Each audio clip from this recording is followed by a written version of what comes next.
Hey folks, it's Frithgar here, how you doing? Welcome back to Estancia Lapacho here in Paraguay. We've got our cultivator and corn drill busy working in the new big field over there. The sugarcane is being harvested over the hill down over there, that way, somewhere, just over there. And I'm racing this one back to the yard. Now, this one was leased, and I'm not sure if we're going to want it again. So I'm not going to return it yet. I'm going to take this one back to the yard and we're going to park it up. We may use it, we may not. At the moment, I'm not quite sure. And I figure it'd be better to hold on to it, just in case we want it. We can keep it for another week or two. And then if we don't want it, then we'll return it after that. We've got cows that desperately need feeding. We're down to 3% on the base food. So that is going to be our first main task today. We're going to get those cows fed. And we'll put 3 or 4 loads of power food in for them. Maybe even go in, put in just a few straight bales of hay as well. And we're not going to put the silage in for them. We've got a load of silage at the BGA, but I'm not actually going to tip that into them. What I'm going to do is I'm going to leave the silage at the BGA and we'll sell it up there. I just want to have a look in here a minute. And current price for silage is, let's go over to the actual silage, 438. It's dropping at the BGA, but that's not too bad. We can sell a couple of loads at least. I would also like to sell some of the corn. We're not going to need all of that. I think we've still got some at the train station, I'm not quite sure. And I want to sell beans. We've got 147,000 litres of beans. We've got 19,000 for canola over here. So we've got some canola. We've got a load more beans planted here, so we've got plenty more beans on their way. We're not going to have a shortage of beans. We're not going to have a shortage of those when it comes to feeding the pigs. So we could sell all of these. We've got at the transport company 1,800. I would like to get quite a bit of it over there and get those fed. I figure that would probably be quite a good thing to do. We'd be able to make a decent bit of cash out of that. That is going to mean a... Well, actually, if we get the big trailer from Black Sheep Modding, if we get that one on the back of our truck, it's only 2 trips over to the train station, and then we can get that unloaded into train. But before we do the selling, we need to feed the cows. That's got to be our first priority. My weekly question for this week, I will soon be starting on the pigs. I'm going to deal with a field for the cows so that we can do a bit more hay for them before I do that. And then we'll be starting at the pigs, so that we've got a little bit of time operating the pigs on this map, making use of them. And so when I do, at the moment, everything is stored back here at this end of the map. And if you take a look here, we've got pigs are all the way up here. And we're all the way down here. Now, we do have a road that goes out around here. It's a lane. It goes all the way up through there. It's a straight line, pretty much, all the way over to the pigs. So we can just load up a load of grain straight out of the grain bins. And we could even stick a small trailer on the back with a few bales, a tractor and a loader or something like that. And we could head up here. And we've got everything we need to deal with the pigs. We don't have to worry too much about having to do multiple trips backwards and forwards and it being tedious like that. We have the ability to do this in quite a simple run. But is that sort of how you'd like me to do things? Do you want me to just keep it all situated around here and then we run out to the pigs and we deal with them as and when we need to? Or do you think I should build a couple of sheds up here somewhere and then we can store some grain? We may not necessarily put all of it up here, but we could certainly store some grains up here as well as some straw and things like that. And then we've got food and stuff a bit closer to the pigs so that they're able to be dealt with a lot easier. It won't be a long road trip every time that we want to go and deal with the pigs. So which do you want? Do you want the just leave it as it is with all the sheds down here, or do you want me to build some new sheds up by the pigs? It's your vote, it's your game. Head into the comment section down below, let us know which one you want and why, and of course don't forget to actually cast your vote in the top right hand corner. Now I need a vehicle to start feeding these cows. That trailer there, we want to sell that one. We are definitely going to want to sell that one. What have I done with all my tractors? I've got one John Deere up there. I've got one John Deere over at the BGA. I've got 2 Starers working in the fields. I'm sure I had another tractor. I thought I had another Star. I've got that little one, but I think that one is a bit too small to run. You know, it might actually be alright on the feed wagon. That may not be too small for the feed wagon, but I thought we had 3 Starer tractors. Let's go through them like this. It's probably be an easier way to do it. We'll be able to find it a little bit easier. So we've got the horse there. We've got this one up here. Oh, there it is. It's got the narrow wheels on, and it's over here. It's out in the grass. I ought to put this. I think we'll put this one away in the shed, and then we can use this starer on the what do you call the on the feeder. So if I back this one in here, I think we'll change the tires over. Although we're going to be wanting... No, we can use our main sprayer for doing that. We don't need to change the tyres. We don't need to keep these wheels on this one. We can go and change the wheels over. I'll also bring the combine and put that one away in the shed. That one's all been repaired. We're not going to have to worry about that. And we've got the load all to use as well. So everything is here and ready. You don't have much of a turning circle on there, do you? That hitch goes in a very long way. That's why I like a hitch that sticks out a bit behind the tractor. Makes it a lot easier to turn. There we go. That's about as good as we're going to get right there. So let me just drop that one down and realise that we'd put that one on. Right. There we go. We'll go and put some bigger wheels on here. And we can move that combine. And the corn has just run out, right? So we've got to do the corn drill as well. We've got a lot of things that we've got to do today. We can get lots and lots of little odd jobs, really, today. So we want this one. This one's now been repaired. That one broke down. So we've got the pallet forks are over there. We use pallet forks for doing our bales around here. It's not the easiest way to do things, but it does work. We will eventually, one day, go and buy a bale spike, I've no doubt, but we don't really need to at the moment. It's never been much of an issue for us over here, so we're all good, really. We'll just bring that one back over there a bit, like that. And I'll stop him, and... Right, what are we going to be putting? We've got silage bales there. I don't have that many of these. We can put... I think we'll do 1 hay bale and 2 silage bales each time, even though those silage bales do cost a bit. The only issue that I have with these sheds is that we don't have anywhere to store square silage bales. That's the only thing I don't like about these sheds. But the square silage bales with the game, you only get those with... the Coon DLC. It's a DLC thing, not a base game thing. So we're going to put it, if we're going to be doing 1 hay bale... Actually, no, we'll do 2 hay and 1 silage, because I want the silage to last longer. We're going to be getting some grass here, so no, I want those. And we're going to put out, there's 2, there's 4, there's 3 loads worth. We're going to put 3 loads. So we'll do that. And then I'll go back in here again, and we'll go to the straw, and I'm going to put out 3 bales of straw. Okay, and then I'll also put out 3 bales of silage over here, so that we've got everything that we want. Nope, I want those, and then 1, 2, 3. Okay, there. So we've got everything for 3 loads, all lined up there. Never ever, if you're ever using one of these in real life, never leave a spike on a machine that's switched off, or a pallet fork at that height. You can see why I nearly decapitated myself on this thing. That's not the way forward. That's not the way to do things. You don't want to be doing that. Before we move that combine, let's just go over here. So we've got this one here that I want to run over to the seed drill, and we'll load the seed drill up.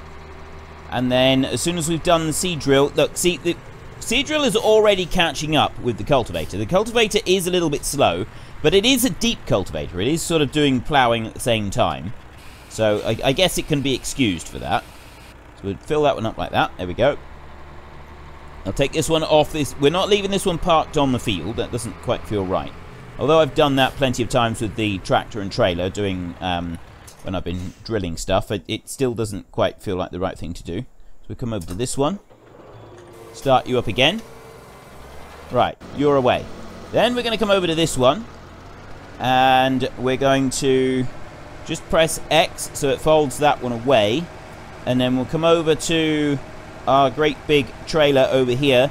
And we're going to take this straight over... Well, we'll take it straight to wherever it can be sold. Either we'll be selling it at the sugar mill, or I think we load it into the train. I don't know if there are any other sell points for sugarcane on this map. There might be. If there is, ideal, then we'll do that as well.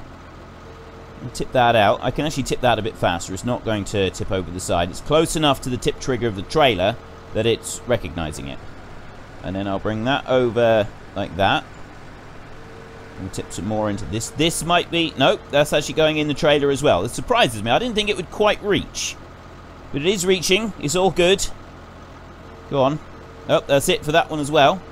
Okay, so that's as much as we can get on there, which means we're going to need to get those two emptied. And while it's great using the big bud for this, or the little bud rather, he's not got much in a way of speed, has he? He's a very, very slow machine. If I could bring that over there, I want to try and get this lined up-ish. There. Just look away if you don't like me doing it like this, because I know it's not very realistic in the slightest. But it does work. That's the bit that counts, it works. It's just going to take a tiny, tiny little bit there. But then he'll go out and he'll turn around and he'll carry on again. You know what? As soon as he gets lined back up, I forgot to lower the trailer down. That looks ridiculous. I think I ought to put that back down again. I'm seriously considering just leaving it, but no. Now that I think about it a little more, it would probably be better if we were to lower it down properly and do this a bit more sensibly. Because look at that. That's not the most stable of loads. This is definitely not the most stable of devices up there like that. So if I just stop there a minute, like that, and there we go. Right, let's try that again. There. Lower down, and he's away. Okay, now that's underway. That's being dealt with. We've got... Alright, we want to put the combine away, and that one's fine. So yeah, the big bud. Do I want to use the big bud to do the tipping out or not? Because the sugarcane over here, transport mill is sugar mill. Right, well, the sugar mill's not actually that far away. The sugar mill is this one here. Oh, no, it's all the way down there. And we are up here. So we'll have to come out here onto the road, all the way down here and in round. It is a fairly long trip, actually. And it's a bit too long, I think, for the big bud to do itself. But we can still do this without having to mess around too much. What we can do is I can unhitch that bit there, and then if I jump into the big bud, I can pull forward. I don't need to go and unhitch the thingy off the back of the truck. I can keep that one on the back of the truck. Nope, I don't want to do that. I want to lower that down. I can take this one back to the yard, or back down there, and I can just hitch the dolly on the back of this one. I don't actually need to remove the seed tender, so we're still able to do it using this truck. We're just using the dolly as like a little bit extra just to help us out with this job, and that means that we can just do it a little bit faster. So we'll run this load straight down to the sugar mill, get that unloaded and sold, and then we can come back, leave that in the field, so that's good to go, and we can then carry on and feed the cows. We've got all the bales out. They're ready to go. We just need to get the tractor over. Oh, we've got to put the combine away. And we can put the wheels, change the wheels over on the tractor, and we can get going. Alright, we'll just back that one up there. And a leap out. Go over here. Hitch that one on. Perfect. Beautiful. And we're away. Right, so we've got well, I was going to say 1.3 million, but it's not 1.3 million at all. It's 133,000. It would help if I could read. 133,000 litres of sugarcane and 5,000 litres of fertilizer, and then it doesn't actually show the bottom one, the seed that we've got in here, but we've also got seed on here as well. I don't have so little seed that I need to worry about going and getting a refill. I think we've probably got enough seed now to be able to finish the job completely. If you're sort of pulling a train like this, I would make a... See, I've never actually driven anything like this before in my life. Not some sort of long train like this. But I would guess you'd have to go a little bit slower than you would if it was just an articulated lorry with another trailer on behind.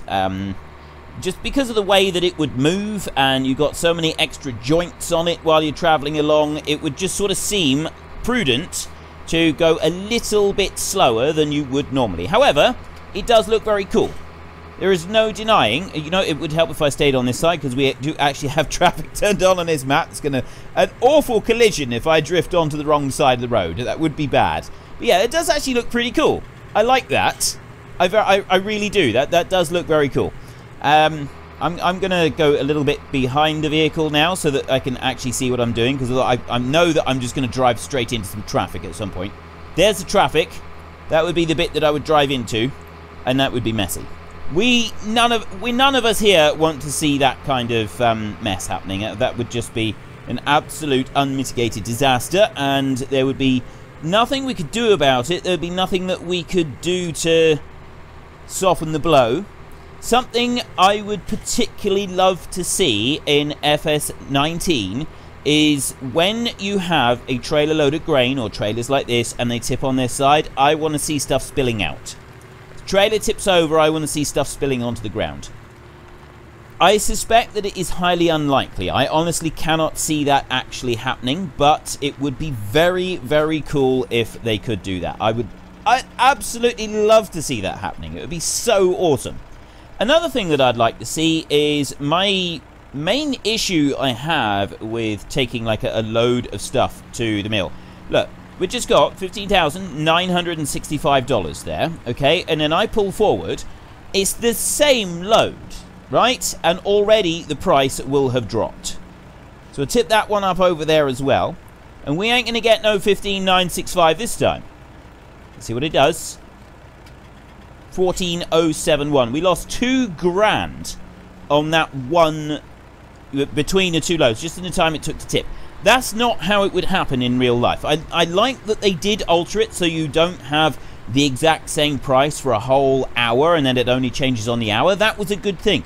And the fluctuating prices is a good thing. But having the loads alter the prices immediately, that is something that I really, really don't like. I've never liked that mechanic for this version of the game. I've always absolutely hated that mechanic, because if you go to sell, if you were to, all it's doing is basically it's saying, right, you've got to get the biggest possible trailer you can. You can't string together a series of small trailers, which I know some people do in real life around the world.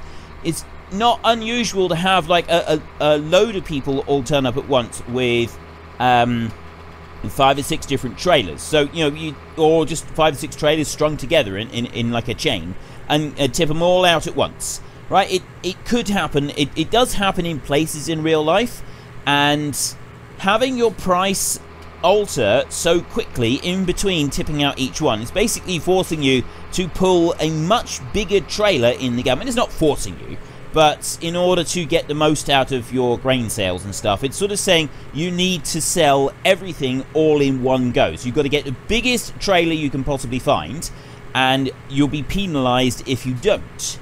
That's the bit that I don't like. Like when you got the train, if you were to sell a train load of grain in real life, you would get the same price for the front carriage as when you start unloading it. If you're selling it at the unload point in real life, wherever you're selling it to, at the docks, whatever, whatever you're getting per weight for the first grain of wheat that comes off of that train is the exact same price you'll get for the very last grain of wheat that comes off that train. It's not going to change in between carriages, but that's what it does in this game, and that's something that's always bugged me. It really has. It really, really bugs me. You may not have guessed. You may not have guessed that, but I do find it quite frustrating.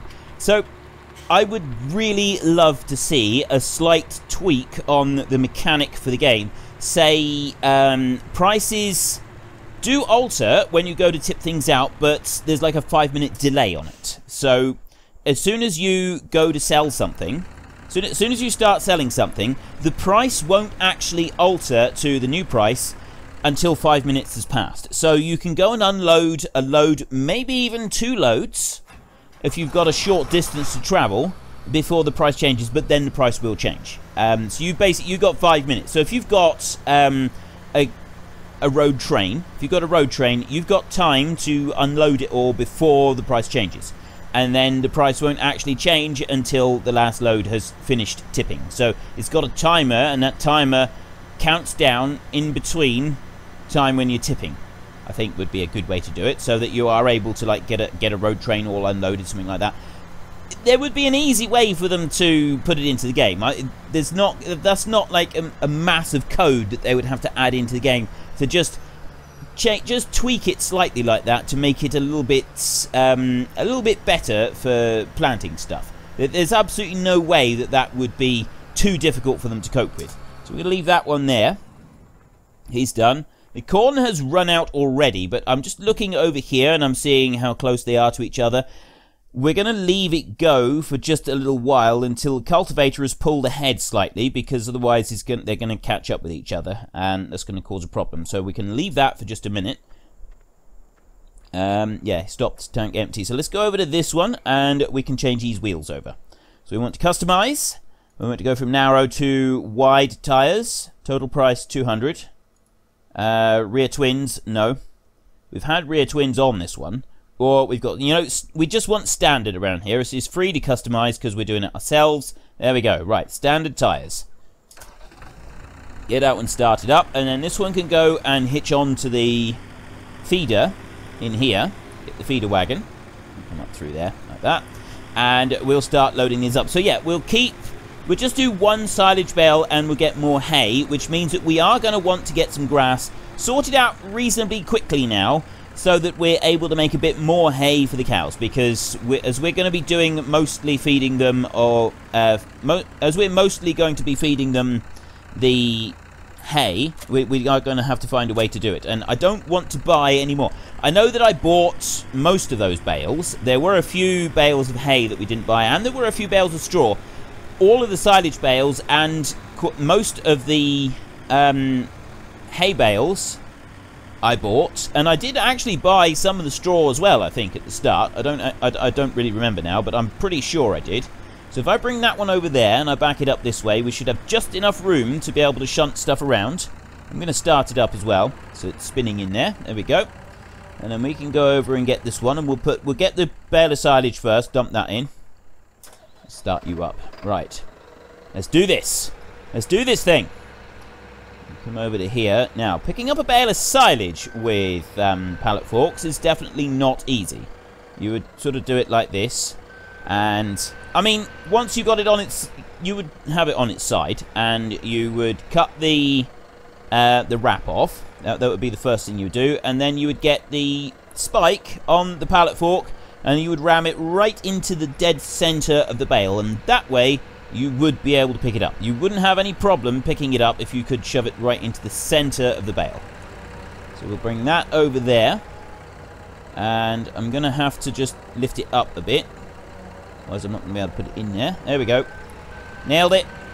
Of course, we've also got the mechanic for how these bales are accepted into the shed. If I bring them on this side of the platform, they're going to get... sort of pushed back in. They're going to jump back into the shed, aren't they? So I got to make sure I take them over the other way. So if I pick up the bale, that is not how you would pick the bale up. That is definitely not realistic. You would want to go in sideways on with a pallet fork. You'd also try to scoop it from underneath rather than any other way.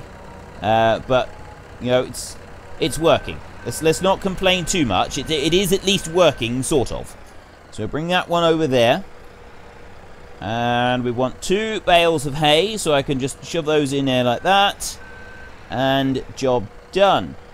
I was looking up a few pictures of people using pallet forks to do bales of hay. Because I know it's not very... It's not usual. It is a little bit unusual for people to do this. You would normally be using a... bale spike, and I have said before that I have used pallet forks to do it, and I've seen places where they've used pallet forks to handle all their bales, so it's not like something that's never happens. I know for a fact that it does happen in places, but I was looking it up, and I seen one guy, what he does is he's actually sharpened his pallet forks a little bit, so they go into the bale a lot easier. He deals exclusively in round bales, and he'd sharpened the end of it a bit. He'd narrowed it to... It was a spike, but it was literally, it was like a 45-degree spike on the end of the bale, on the end of the pallet fork. So it wasn't like hugely dangerous. I mean, it was still spike-ish, but at the same time, it was a lot easier to go into the bales. That would go into the round bales without too much trouble. It would not go in as easily. I'm just trying to find the unload button. There it is. It definitely didn't go into the bales as easily as a bale spike, but because it was round bales, you put them into the middle. The middle of a round bale is usually fairly soft. So he could shove it into the middle of a round bale without too much difficulty, having this 45-degree spike on the front end of the pallet forks, and at the same time it would stay, it still operated as a pallet fork very, very easily. So he had the best of both worlds. He didn't ever have to change it. And this is because this person, he had cattle and I'm not sure, I don't know what else he had. I was just sort of randomly looking at different things, and so he basically had to handle a lot of pallets. He was always handling pallets, and rather than changing between the pallet forks and bale spikes, because he also had quite a lot of animals, he found that this was the best approach. And he said it wouldn't be for everybody. You know, it's not a great deal of work to change a bale from bale spike to pallet fork, but he found that because his farm was spread out and he very often had to go to different locations to do different things over a few miles, he said you couldn't take the pallet fork and the bale spike with you all the time. He used to do that. He used to try and he would rope them together, or he'd put them on a small trailer and take them on the back of his load all. In the end, it proved to be impractical, and so this is what he did. This was the solution. He used to have a mixture of different types of bales, but he went to all-round bales, and the pallet forks being sharpened on the front, so that then he could do pallets and bales very, very easily with just the same fork. And that's what he did. I've seen plenty of people picking up pallets with bale spikes. There's nothing unusual there. So not quite sure why he didn't just do that, but he seemed to have his reasons.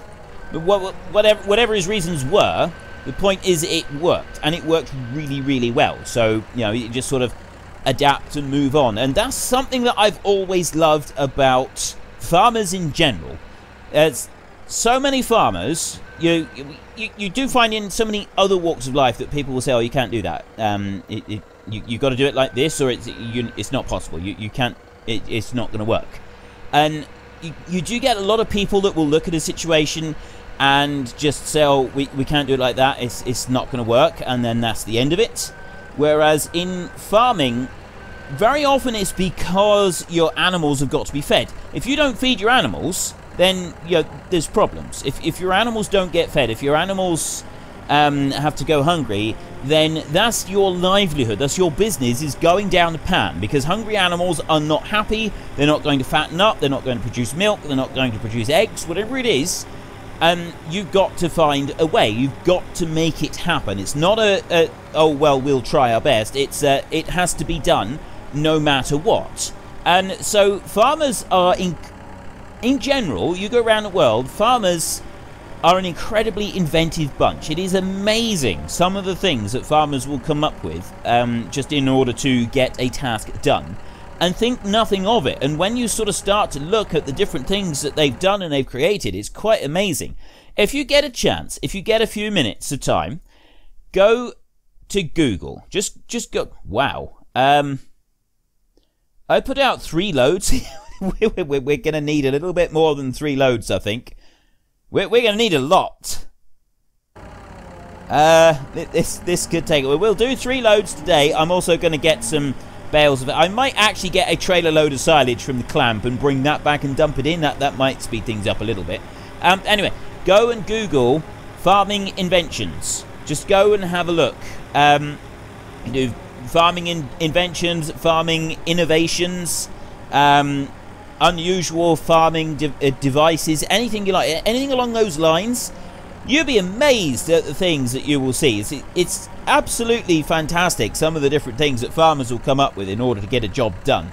And it literally, you some of these things, you will look at them and your mouth will drop open. You'll be like, how on earth did somebody look at those pieces of things, look at those items and think, you know what, I'm going to join them together in this way and it's going to do this. It's just, how did you come up with that idea? Because that is just astounding.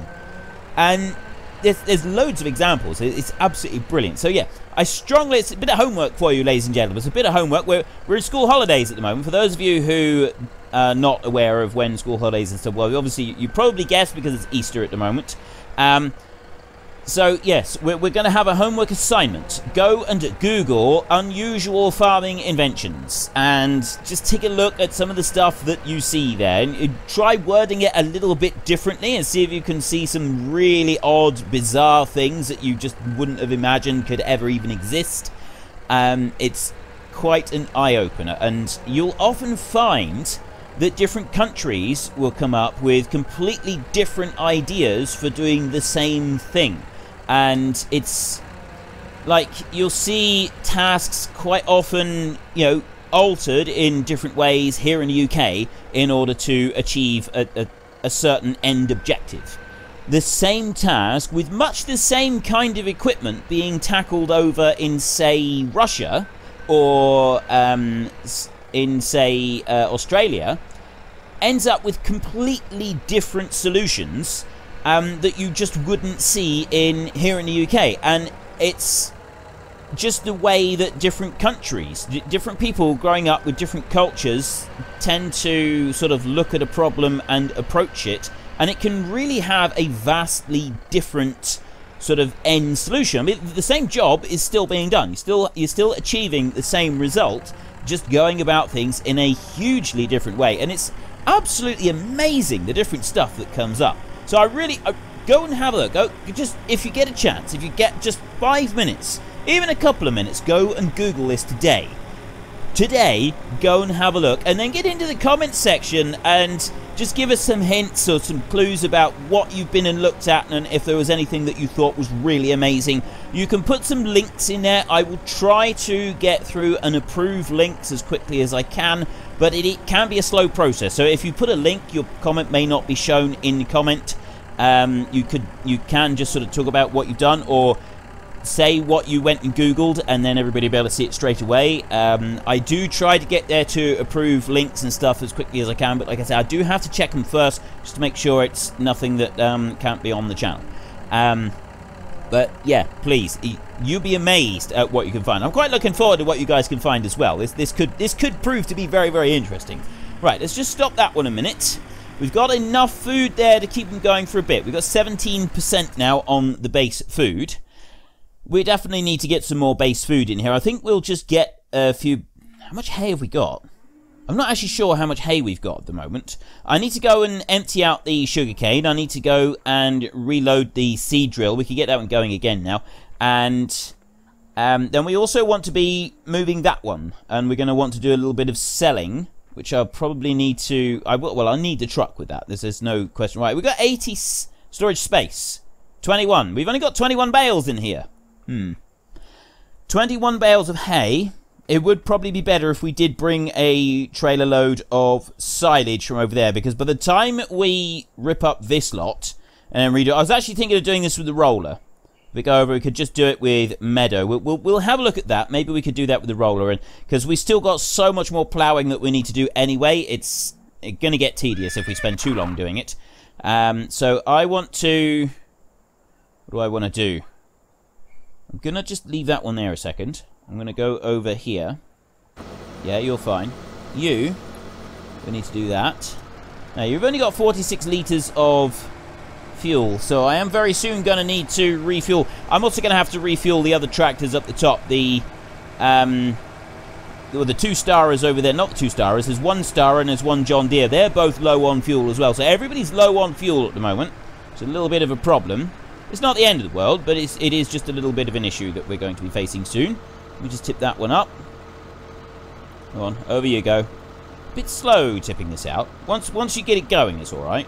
It's a bit slow just moving it round. You've got to sort of wiggle it through with the mouse. There we go. Job done. And I can go back over here. And this time, I'm actually going to remember to lower the trailer down as well. You watch. Look at that. See? Nailed it. Okay. Get that one unfolded. And then we've got to go back right inside the sugarcane so that we can make a start on this. I want to go about there, I think. I think I do actually need to be in a little bit further than that, but that's probably okay there. Let's start it up. Let's see what it does. Lowers down. There's enough. There's enough there to keep it happy. Right, that's that bit doing. So then we can come over here and look at you. You are... Why have you left a huge chunk? Oh no! It's that tree! I knew it! Oh, that's terrible! There is actually trees there, and there is nothing that we can do about this. Unless I bring... Maybe I could bring the roller up. Okay, we're not going to start the seed drill going again for just a minute, but we are going to do an emergency run with the roller, which we're going to have to use on this tractor here. So if we undo that one, detach PTO, that would be a good idea. There we go. Do that. And we'll start you. We're going to go and get the roller. We'll go right through here. Emergency. And we're going to take this big roller here, and we're going to run that one up, and we'll see if it's got an option that will delete those 2 trees. Because we weren't able to reach it with our stump grinder, and I don't think we've got any other stump grinder type machine that is going to be able to reach it either, which is a bit of a problem for us. It's definitely going to present some issues. So let's go back onto there. Get that one hitched on. There we go. And then we can lift it up. Beautiful. Right. What options have we got on here? We've got original ground. We'll take a look at the options when we get it up to the field. It's going to be an absolute nuisance to us if we can't get rid of these 2 trees, because it means that we're not going to just be able to put the help in the field, set it going, and leave it. We're going to have to be coming back to it and worrying about it every single time. So we'll bring up the help screen and we can take a look at this. We've got, at the moment, we've got remove grass, no. And we've got original ground setting. So if I go to remove grass, yes, which is X, like that. And we'll leave it on the original ground. And I'll lower it down. Let's see what it does. So there, it does that. But no, it has not removed that tree. Okay, so let's... oh, I'll tell you what, we'll just press that one. So we've got cultivated ground. Uh-oh. That's not what we want. We don't want that. We don't want that colour. This is the problem. This is giving us the wrong colour, and it's not actually going to get rid of it, is it? There's sowed ground there. There's potato sowings, grass field. It's not getting rid of that tree. Asphalt, concrete. Well, tarmac for us here in the UK, but nothing is getting rid of the tree. Oh, concrete here. But yeah, still the tree. Pine needles. Nope. Grass. Maybe we should try taking off the remove the grass. Is that going to help? Don't think so. Put it through onto grass like that. Gravel. Nope. Leaves. Alright, it doesn't look like anything is going to change on here. We can put rock, we can put mud, paving slabs, dirt. None of it is helping. Meadow. That's no good. Lawn. And bright dirt. It's like mud. And then original ground. That's original ground. That's not our original ground. There's nothing we can do. We are not able to remove that one from the map. And there's another one over here that we wanted to remove as well. It's just a single little leaf that is just sticking up the tiniest bit that we're not able to remove either. So we're going to need to try and find some other way of doing this. See, if I go through there, that's not doing anything to it either. That is just rolling it in. Right. Problem. I'm not really sure what we're going to do about this. I don't really want to turn it into ploughed. I've got a feeling that we may have turned that brown rather than nice red colour that we've got here because of this roller, but that bit we'll just have to ignore. I'm not really sure what we're going to do. We may have to just have an island in the middle of it all, in sort of just leave it like green like that. We'll come back to that, and we'll worry about that another time. So we've run out of time for today's episode. So if you enjoyed this episode, then please head down below and give us a like. And if you really enjoyed it, then please tell your friends all about me. Get them to come and watch as well. That would be awesome. Our question for this week, we're going to be starting pigs sometime in the next few weeks up over there. Do you want me to build a new set of sheds over there to put the pig food and straw and stuff in, or are you happy with us just having all of it down here and taking a little bit of a road trip each time we need to go and feed the pigs? It's your vote, it's your game. Head into the comment section down below, let us know which one you want and why, and of course don't forget to actually cast your vote in the top right hand corner. And until next time, thank you very much for watching. This is Frithgar, goodbye and see you later.